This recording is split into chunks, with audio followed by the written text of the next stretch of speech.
paz do Senhor, irmãos. Eu confesso aos irmãos que eu cheguei, aí eu vi o pastor Francisco, eu digo, oh meu Deus, ele é o primogênito, é o carro-chefe. Eu digo, Senhor, tem misericórdia. Aí vi o pastor Jânio louvando assim com toda a força. Eu digo, Senhor, e agora? Ai meu Deus. Mas o chamado é feito e tem que ser cumprido a ordem do Senhor. Olha a sua Bíblia sem demora, em Apocalipse, no capítulo 22. Vamos ler 3 versículos do 22. O 6, o 10 e o 17.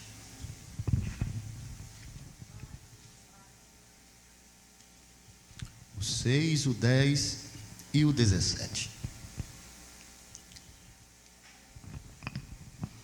Hoje é dia de festa e o tema é despertai, despertai, ou desperta, desperta. Diz assim a palavra de Deus, amém? Quem tem saúde, fique de pé. Quem está precisando de milagre, pode ficar sentadinho que a gente vai orar por você. Diz assim a palavra de Deus, no versículo 6, do capítulo 22. Disse-me ainda, estas palavras são fiéis e verdadeiras. O Senhor, o Deus dos espíritos dos profetas, enviou o seu anjo para mostrar aos seus servos as coisas em que em breve devem acontecer. Eis que venho sem demora. Bem-aventurado aquele que guarda as palavras destas profecias deste livro. Capítulo 10. Diz-me ainda, não cela as palavras da profecia deste livro, porque o tempo está próximo. O 17. O Espírito e a noiva diz, vem. Aquele que ouve, diga vem. Aquele que tem sede, venha. E quem quiser, receba de graça a água da vida. Poder sentar em nome de Jesus.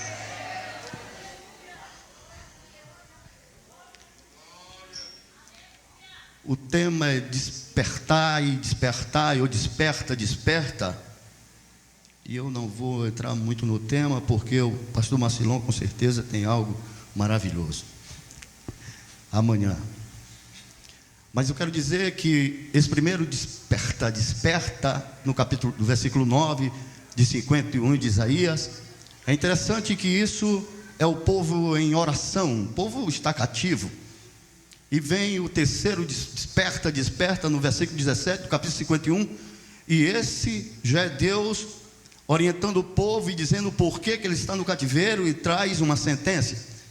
E no capítulo 52, que é uma continuação do capítulo 51 de Isaías, no versículo 1 também, outro desperta, são 3 desperta, e essa é uma promessa maravilhosa, e é nesse desperta que eu quero falar um pouco em nome de Jesus. Irmãos, nós estamos no capítulo 22 de Apocalipse, e podemos entender nesse capítulo, que tudo já está consumado, tudo já está terminado. A igreja nesse momento está na glória, no céu, está na capital celestial chamada Jerusalém. Os condenados, aqueles que não deram uma resposta ao evangelho, aqueles que desprezaram a palavra de Deus, está no inferno, no lago ardente de fogo. Nesse momento já está tudo consumado, e Deus, por misericórdia, além dele mostrar tudo o que vai acontecer neste planeta, nesta vida que vivemos, ele então abre uma oportunidade. E nessa oportunidade está o capítulo 21 e o capítulo 22 de Apocalipse, depois de tudo já terminado. E o Senhor está dizendo o seguinte, escreve João, porque ainda existe um aviso, ainda existe um incentivo e ainda existe um convite. Esses 3 versículos está imbuído que eu gostaria, em nome de Jesus, falar nesta noite. O primeiro é um aviso, o segundo é um incentivo, e o terceiro é o convite. Eu quero dizer que toda a palavra de Deus, irmão, extensivamente, ela traz alertas, sinais, porque o próprio Deus que criou esses alertas e sinais de Gênesis e Apocalipse. Porque o maior interesse de Deus é dissuadir o homem da sua ira, dissuadir o homem de encarar no juízo final um Deus condenatório. E Deus extensivamente vem dizendo para o seu povo e para aquele que quer ouvir, que um dia tudo vai terminar. E a Bíblia Sagrada no Antigo Testamento diz que Deus não se agrada e não tem prazer na morte do ímpio. E no Novo Testamento Paulo confirma isso. Em 1 Coríntios ele diz que o que Deus mais deseja é que o homem conheça Ele e se arrependa dos seus pecados. Porque Deus não criou a coroa da criação, o homem, a sua imagem e semelhança, para ter um final no inferno. Deus então esclarece o homem acerca do céu, do seu repouso, do seu descanso, Jerusalém. Essa é a vontade, o desejo de um Deus bom, amoroso e justo. E Deus ao longo do tempo, desde Gênesis, vem se revelando. E Ele vem se revelando ao homem progressivamente, lentamente.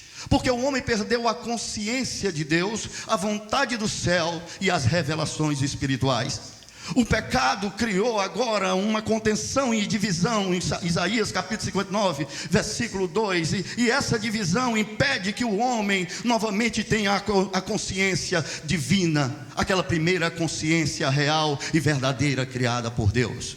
E Deus incessantemente vem trabalhando, porque o homem não conhece nada de Deus, nada do céu, porque o pecado assim criou uma divisão, e a mente do homem se tornou uma mente cauterizada pelo pecado, e o homem o que deseja é a prática do mal, do pecado, porque nele habita uma natureza mal e caída, o espírito da revelação, aquele espírito que tinha comunhão com Deus. Quando Adão e Eva pecam, aquele espírito sai, e agora entra uma natureza caída, e direcionando o homem cada vez mais com desejo de alimento do pecado, da iniquidade, do mal. Mas Deus sabe muito bem da capacidade do homem, e Deus mansamente, longanimamente vem se ajustando ao longo do tempo, se revelando ao homem. Isso chama-se amor, misericórdia e graça. Mas quando chegamos no capítulo 22, duas coisas aqui está registrado. E podemos ver em dois aspectos esse aviso em que Deus está dando para crente. Esse aviso não é para incrédulo, é para crente que tem uma aliança firmada com Deus. Quando eu vejo as pessoas dizerem: crente, te prepara porque o Senhor está voltando, eu me entristeço. Eu me entristeço porque o crente tem que estar preparado todo o tempo, porque ele vive pela fé, ele crê e tem a esperança já fundamentada que Deus virá. Porque a esperança do crente que está registrada não é uma esperança que o Aurélio diz, não é um estado de espera, mas a esperança do crente é no estado de algo já concluído e feito, umas moradas celestiais que está pronta. Lá em João, no capítulo 14, versículo 1, o Senhor afirma isso: irei para o Pai, irei fazer muitas moradas. Se não fosse assim, não teria dito, porque aonde eu estiver, vós estarás também. Esta é a promessa, essa é a verdade. A nossa esperança é que Deus está lá, e a morada do crente é na capital chamada Jerusalém, onde tem 12 portas, 12 anjos, e essas portas são abertas, onde tem 12 pedras, e essa cidade é totalmente alta, é totalmente espiritual, e no centro dela está Jesus Cristo como diamante, está Deus como diamante, é luz, luz, luz, luz, e quem habita nela também é luz eterna. Mas tem um aviso, e o aviso tem dois aspectos. Um é negativo, porque um aviso, que é o primeiro que João escreve, é um aviso condenatório. Mas também tem um segundo aviso, um aviso de promessa e de bênção para aqueles que têm aliança com Deus. O livro de Apocalipse é um livro que nenhum outro livro se iguala a ele. Nas Escrituras não existe livro que se iguale a Apocalipse, porque Apocalipse é a própria revelação do esplendor e da glória maior de um Deus e Cristo poderoso. É o próprio Cristo se revelando, nunca na história revelado. É Deus desvelando Jesus Cristo para a humanidade, jamais na história. E o livro de Apocalipse é o próprio Cristo escrevendo através da mão e do dedo de João. Por isso que é o livro mais importante, é um livro para crente, porque nos enche de esperança em saber que essa terra vai ser terminada e que um novo céu e uma nova terra para crente fiel habitar para sempre está sendo construída. Com certeza tudo está entesourado para o grande dia final. E quando tudo virar poeira cósmica, com a mesma energia que Deus desconstruiu, reconstruirá uma nova terra e um novo céu para uma igreja santa em nome de Jesus. Mas o primeiro aviso está no primeiro capítulo de Apocalipse. Já começa. E o próprio Jesus Cristo chega para João e começa a revelar as coisas que são e as que serão. Ele começa a revelar o momento presente, as coisas que vão acontecerem e as coisas futuras. E o livro começa já com uma benção. No capítulo 1, versículo 3, diz assim: bem-aventurado é aquele que lê as palavras deste livro. E termina também com a bênção no capítulo 22, versículo 7, diz: bem-aventurado é todo aquele que ouve as palavras desta profecia. João agora está na ilha de Pátimo. Um anjo poderoso de Deus vem e fala com João, e João se apronta. Daqui a pouco o próprio Filho de Deus, o Cristo Jesus ressurreto, diz: João, escreve o que vê.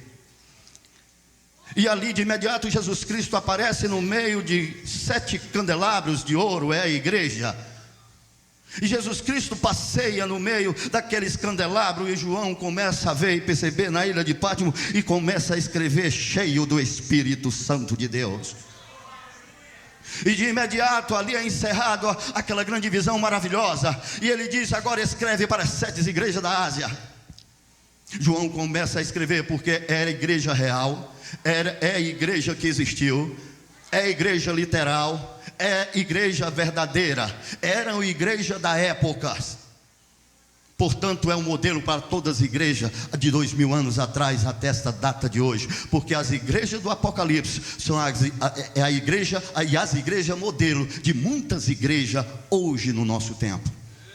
E ele diz, e começa a escrever, e diz: começa agora por Éfeso. Ora, Éfeso foi a igreja mãe de todas, a ramificação a qual Paulo fundou. E ele começa a escrever e diz o seguinte: diz que essa igreja tem que voltar ao seu primeiro amor. Ela tem que voltar, ela tem a doutrina certa, a palavra certa, anda na verdade certa, mas abandonou o seu primeiro amor. Diz que ela volte para mim, se lembre de onde foi que ela caiu, que eu a reconsiderarei. Mas se ela não fizer isso, eu tenho uma controvérsia contra ela. Agora tu escreve para a igreja de Esmirna e diz: essa igreja é fiel, que luta. Por algum tempo alguns crentes dessa igreja vão ser levados presos pelo diabo, mas só por um tempo, mas daqui a pouco novamente eles se alegrarão na vitória. Escreve para a terceira igreja de Pérgamo e diz: é essa igreja que o mundo, ela se casou, o mundanismo entrou nela, e eu vou contra ela com o poder da minha palavra. Eu vou lutar contra ela porque ela abriu a porta para o pecado e o mundo. Agora escreve para a igreja de Tiatira e diz para essa igreja que ela pensa que está viva, mas ela está morta, que ela se reconsidere e feche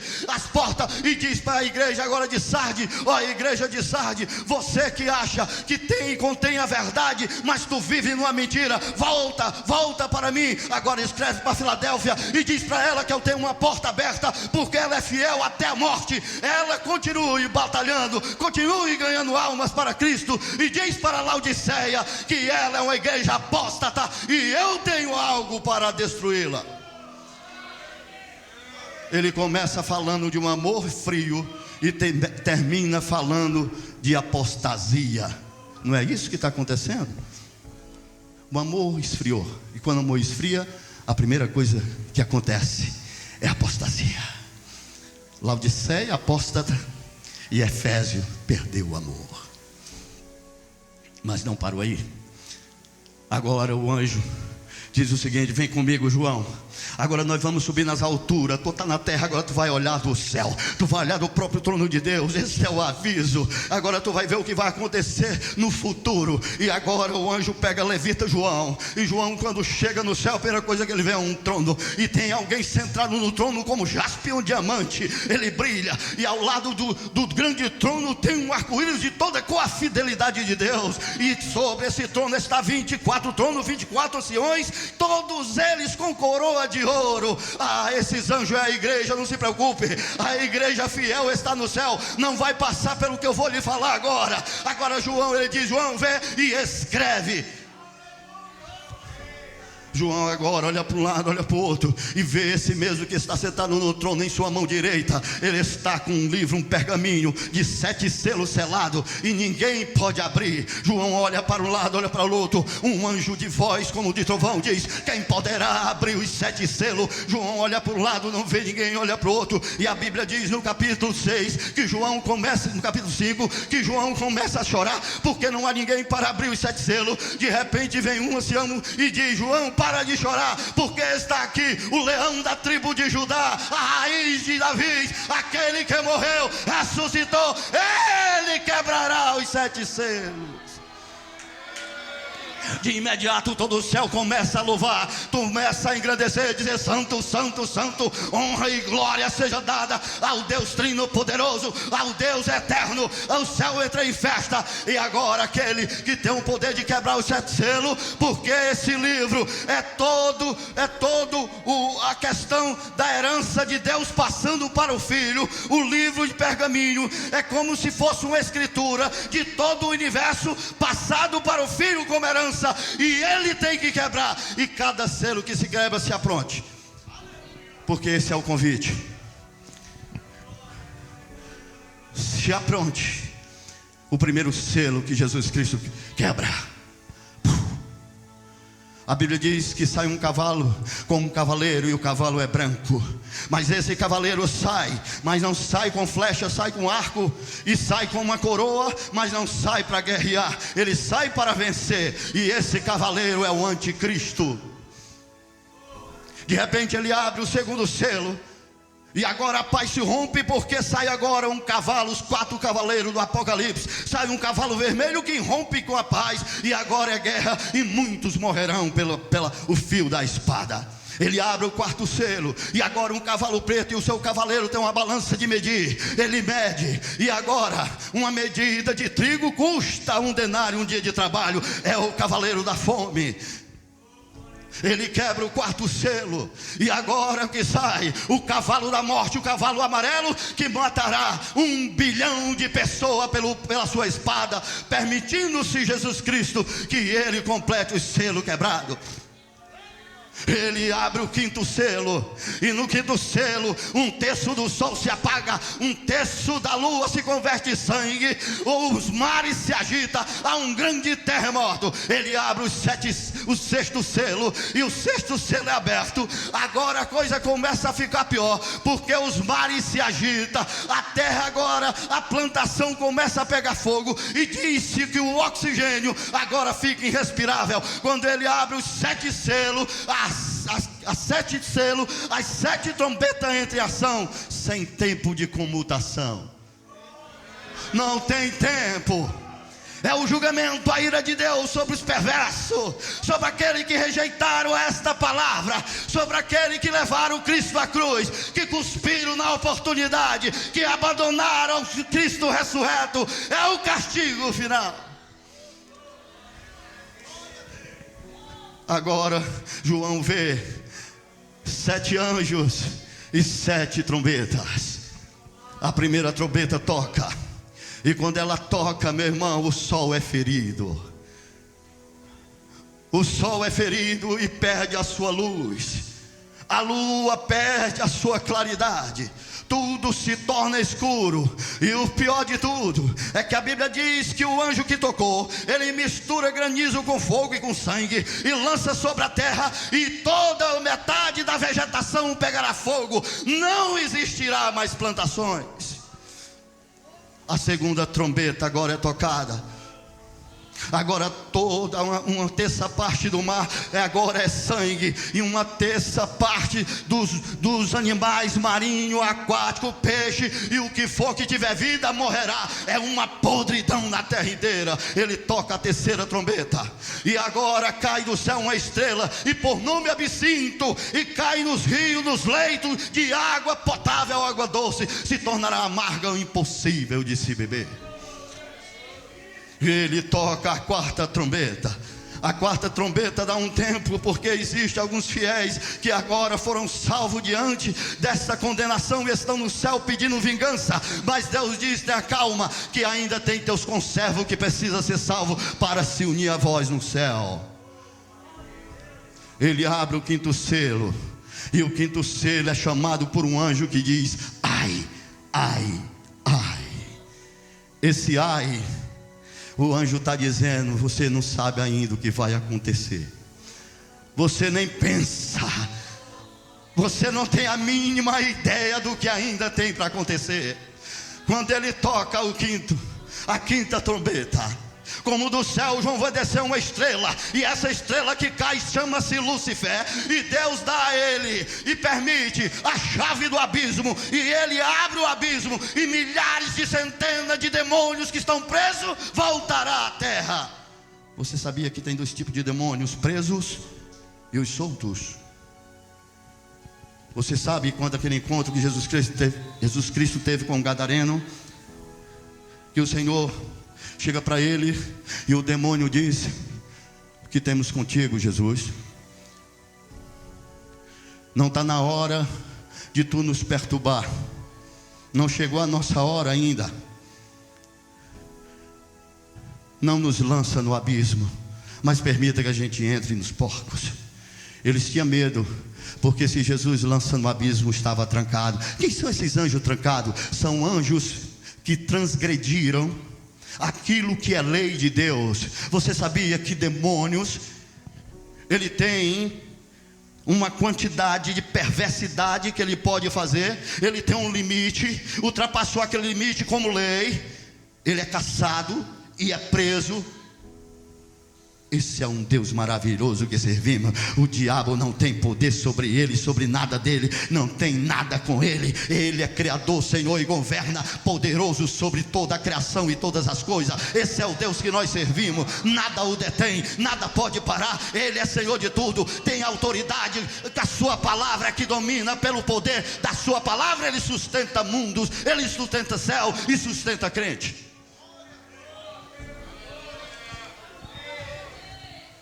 Mas a Bíblia diz que agora, como gafanhotos, o diabo agora é comandado por um príncipe maligno. E a Bíblia diz que em hebraico o nome dele é Abaddon, que quer dizer destruidor.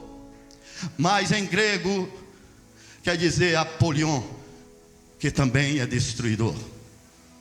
E ele é dado a ordem para dizimar tudo quanto não tiver vida, mas não tirar nenhuma vida, mas causar grande dor. E como era essa dor? Como um ferrão de um escorpião, o homem iria ser ferroado e dores insuportável. Ah, irmãos, quando ele toca a sexta trombeta, ela cai no Eufrates. E diz que um anjo sai e liberta 200 milhões de guerreiros. Você sabe o que vai acontecer na terra? A terra vai estar povoada inteira. Eu não chamo povoado, mas vai estar cheia de demônios. E tem gente que quer ficar num negócio desse. Eu quero viver me santificando todo dia, crendo no Senhor, buscando nas suas promessas, porque eu quero estar na glória. Enquanto os selos, as trombetas, enquanto a taça tiver sido derramada, eu quero estar cantando o hino da vitória com Cristo. E eu acredito, quem tem bom senso e juízo, busca isso, busca a verdade antes das cortinas, antes do último ato acontecer, em Apocalipse capítulo 22. Esse é um aviso triste, mas tem um aviso bom. Tem uma garantia de promessa desses que perseveram, desses que aceitaram a Cristo Jesus e fizeram uma aliança com Ele. desses que andam corretamente, porque crê em promessa, crê pela fé que o Senhor um dia levitará para uma glória. Ele tem uma garantia. Ele diz: enquanto a destruição acontece, não te preocupa, meu filho. Ele diz assim: disse-me ainda, essas palavras são fiéis e verdadeiras. Isso serve para a grande condenação que há de vir sobre a terra, para os 7 selos, as 7 trombetas e as 7 taças. As palavras são fiéis e vai acontecer. Você se lembra o que aconteceu com Adão e Eva? Jesus Cristo em forma de Deus chega, porque Deus, Ele apresenta na forma de Cristo, porque Cristo é corpóreo. Mas em Cristo Jesus está a divindade, Pai, Filho, Espírito Santo. E diz: Adão, tu pode comer de todas as árvores, mas a árvore do conhecimento do bem e do mal tu não pode comer, porque no dia que tu comer, tu morrerá. Isso foi um aviso para Adão. Isso foi uma forma do Senhor dar a Adão um alerta. E Adão comeu e morreu. Deus chega para Noé e diz: Noé, apronta uma arca, que eu vou destruir o mundo com água. E Noé, por 120 anos, começa a construir uma arca. E todos zombam dele porque nunca choveu naquela época. Nunca ninguém tinha visto o mar naquela época. Não é porque você não vê que não exista, mas por fé, Noé começa a construir uma arca. E Noé começa a pregar por 120 anos. E ninguém se atentou para o dilúvio. Como ia atentar? Nunca choveu. Falando em dilúvio, como dilúvio? O que é dilúvio? Deus abre as comportas do chão, as comportas do lençol freático se abrem. E nesse dia eles conheceram chuva. Morreu todo o povo antediluviano, só escapou uma família de 8 pessoas, porque creram. Tudo o que Deus diz como prevenção, Ele diz: essa palavra é fiel e verdadeira, vai acontecer. Mas Ele diz: mas eu tenho uma promessa para você. E o aspecto da promessa é positiva, porque Ele diz que você tem uma aliança. Deixa eu lhe falar uma coisa: quem prometeu a você, se você continuar fiel, mesmo diante das tribulações e das lutas, se você continuar obedientemente à minha palavra, está na base dela com fé, crendo e esperando que o Deus que você serve, Ele é fiel. Por quê? Porque a promessa de Deus tem uma garantia. Porque Deus, o aspecto de Deus, pela característica de Deus, pelo caráter de Deus, Ele vai cumprir o que diz. A Bíblia diz que Ele não é homem para que minta, nem filho do homem para que prometa e não cumpra. Pelo seu caráter, o que Ele diz, Ele cumprirá. As suas promessas valerá. Ele é verdade, nele não habita mentira. Ele é a fonte da verdade e da certeza. Não seria Ele contraditório. Se você espera e tem promessa, vai se cumprir. Porque se Ele prometeu, Ele tem um segundo aspecto. O segundo aspecto é que Ele tem uma aliança. Em Hebreus capítulo 3, diz, capítulo 4, diz que Ele, quando faz uma promessa, Ele jura por Ele mesmo, por não ter ninguém maior do que Ele. Hebreu diz que quando o homem faz um juramento, jura por outro homem maior do que Ele. Mas Deus, quando faz uma promessa e juramento, Ele jura por Ele mesmo, porque não existe ninguém maior do que Ele. É impossível Ele quebrar o seu juramento e promessa. O terceiro aspecto que Ele vai cumprir é porque Ele tem um propósito. Se Ele tem promessa, tem aliança. E se Ele tem aliança, Ele jurou por Ele mesmo. E se Ele jurou por Ele mesmo, Ele tem propósito. E todas as promessas seguem um propósito, para a honra e louvor daquele que prometeu. Deixa eu lhe dizer uma coisa: tem pessoas que vivem enganadas. Ele compara a promessa de Deus como uma bênção em que Ele é merecedor. Muitos buscam riqueza materiais, muitos buscam prosperidade, muitos buscam riqueza,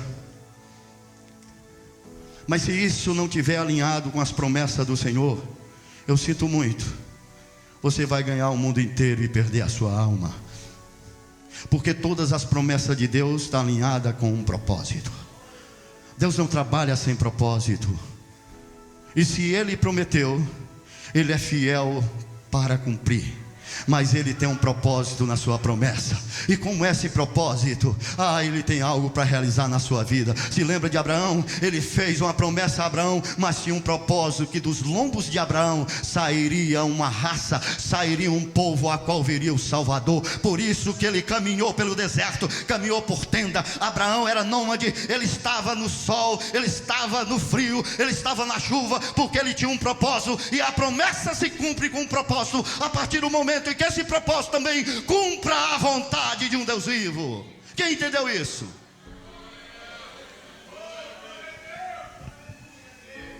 Ele cumpre os seus propósitos a partir do propósito em que Ele tem na sua vida. É por isso que crente que tem aliança, tem promessa, ele não morre antes que aconteça as promessas de Deus. Mas essa é para crente.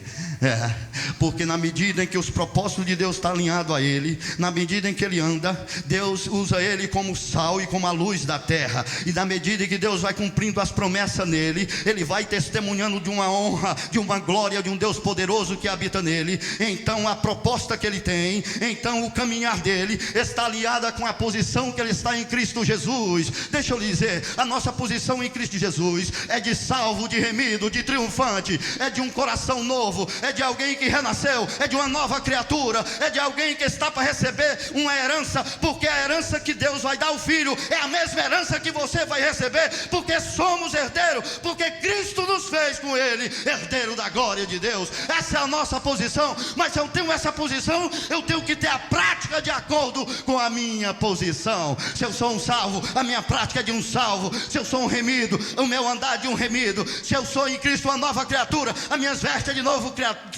criatura. Se em Cristo eu sou vencedor, não posso estar lamentando nem chorando. A minha posição é a minha prática aqui nessa terra.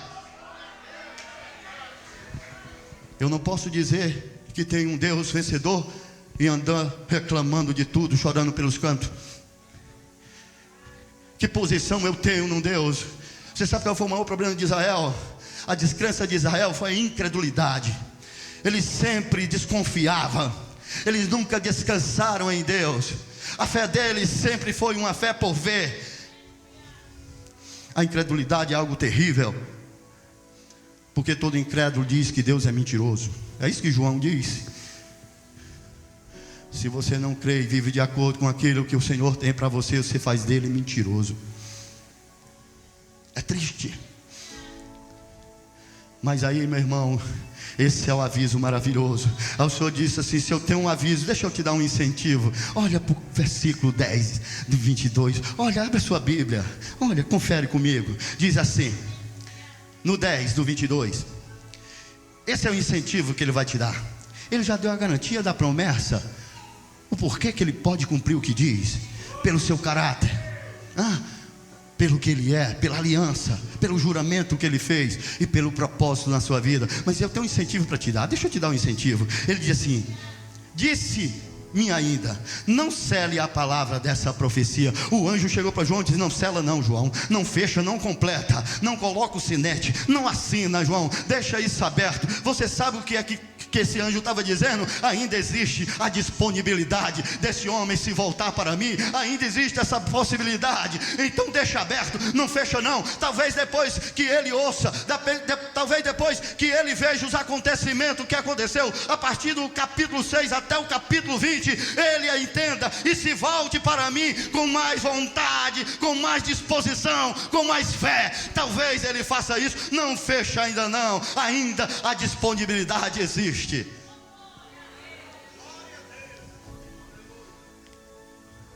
Essa disponibilidade, meu irmão, está cada vez mais difícil, porque agora Ele vai fazer o convite, e eu quero caminhar rápido. Olha para mim o convite no capítulo 17. O Espírito e a noiva dizem: vem. E aquele que ouve, diga: vem. Ele diz: aquele que também tem sede, diga: vem. E quem quiser beber de graça, vem também. Tem duas coisas aqui a entender.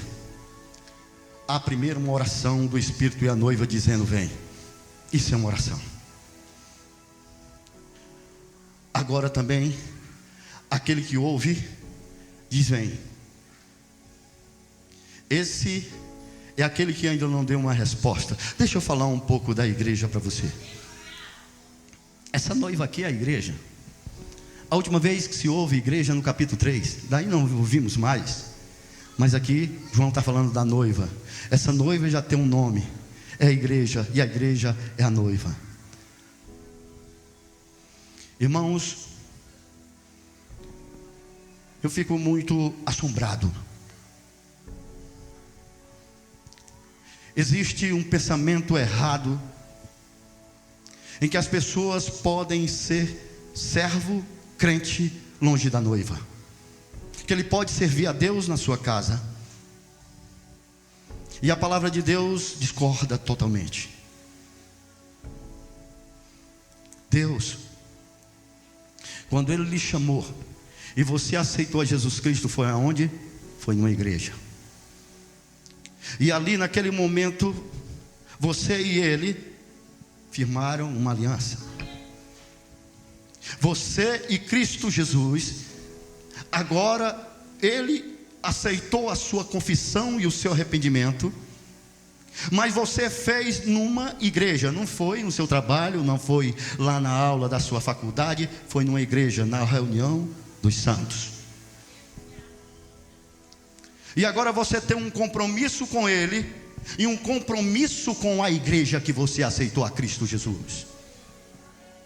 Você firmou um compromisso no entendimento, porque uma pessoa não pode querer Cristo e rejeitar o que é de Cristo. Alguém não pode aceitar Cristo e rejeitar a sua igreja. Ninguém pode querer a cabeça e rejeitar o corpo. Alguma coisa está errada. Mas deixa eu lhe dizer o que é que está errado. Muitos estão de fora. Nunca ninguém chega, nunca ninguém se apega, nunca ninguém se envolve. Sempre um monte de pessoas estão de fora da igreja, estão assistindo de fora. Eles não têm um acompanhamento, eles não têm vontade de trabalhar. No entanto, uma coisa está acontecendo, ou um espírito mundano está nele, impedindo que ele entre e se envolva, ou ele está enganado quanto à sua posição em Cristo Jesus. Deixa eu lhe dizer uma coisa: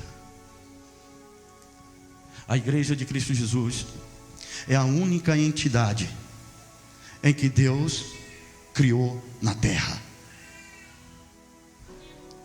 Foi a única entidade em que Deus, no meio de um mundo condenado, porque 3 coisas estão amaldiçoadas, lá em capítulo 3 de Gênesis: homem, mulher e o planeta. Deus amaldiçoou. Mas Deus abriu um espaço na terra, chamou de igreja, e agora salvou um povo e é rei sobre esse povo. E esse povo dessa igreja é que vai morar com Ele na glória. É por isso que não devemos desprezar a igreja, porque a igreja é o único lugar imortal. A morte não entra na igreja, porque a igreja tem vida e vida eterna. É o único lugar que combate a mentira com a verdade, se chama a igreja. É o único lugar que tem promessa de ser arrebatado para uma glória e viver no céu. Ele diz, o Espírito diz e vem. Deixa eu lhe dizer, eu vou já concluir. O Espírito diz o seguinte: ó Jesus, está na hora de tu vir. Esse é o clamor do Espírito. Estamos no capítulo 22, onde tudo está acabado. O Espírito todo dia, irmão, está dizendo: vem, vem Jesus, vem para quê, Jesus? Vem, Jesus, colocar o diabo, teus inimigos, debaixo dos teus pés. Vem, Jesus, mostrar para ele esses blasfemos, esses que te jogaram numa cruz, esses que arrancaram as tuas roupas, esses que dão um não para a proposta de vida eterna. Vem, vem trazer o teu julgamento. Vem mostrar para ele que tu realmente é o Cristo que promete e cumpre o que diz e é fiel. Vem, Senhor Jesus. O Espírito todo dia clama. A vinda de Cristo está muito próxima, meu irmão. Ele diz, e a noiva diz: vem. Se você é noiva de Cristo, você diz algo, e essa noiva aqui diz o seguinte: vem, Jesus,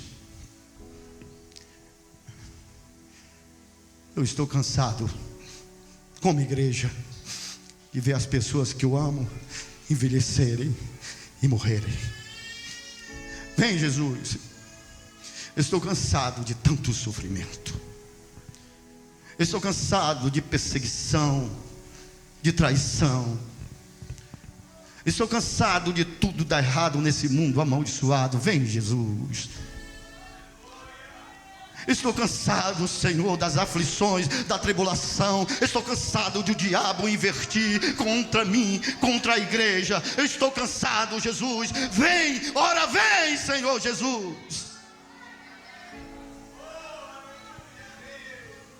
Mas Ele diz: você que tem sede, você que ouve a palavra, Ele vai dizer: vem. Se você ouviu, se você entendeu, no capítulo 3, versículo 7 de Hebreu diz: se hoje ouvir esta palavra, se hoje ouvir o Espírito Santo com essa palavra, se volte para Cristo.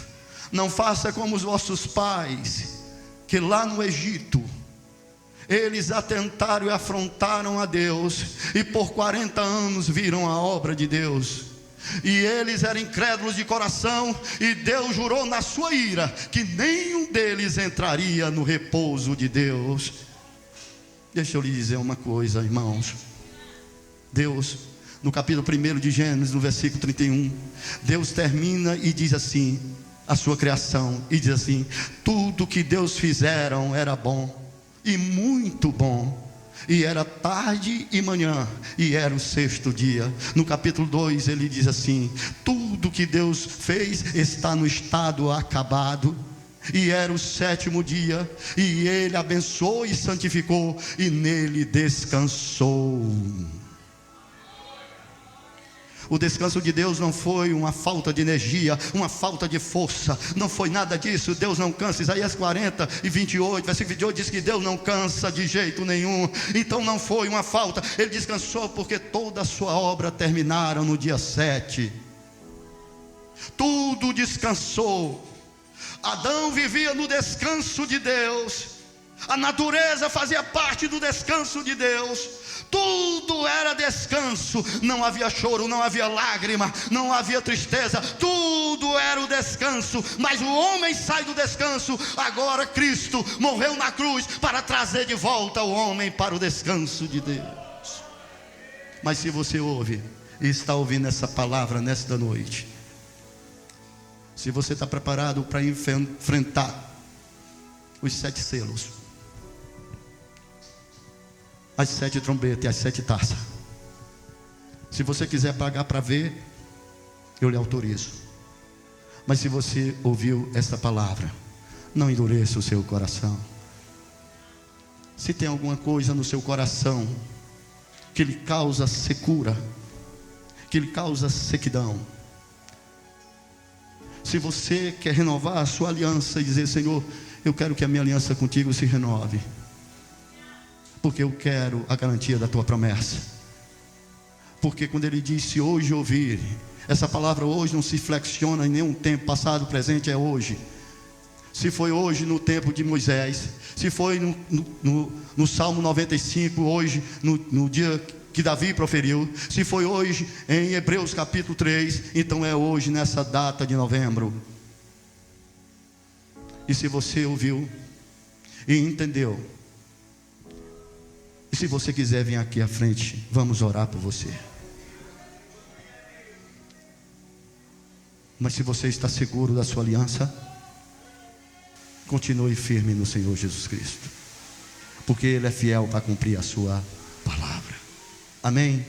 Aqui eu agradeço a oportunidade, em nome de Jesus Cristo.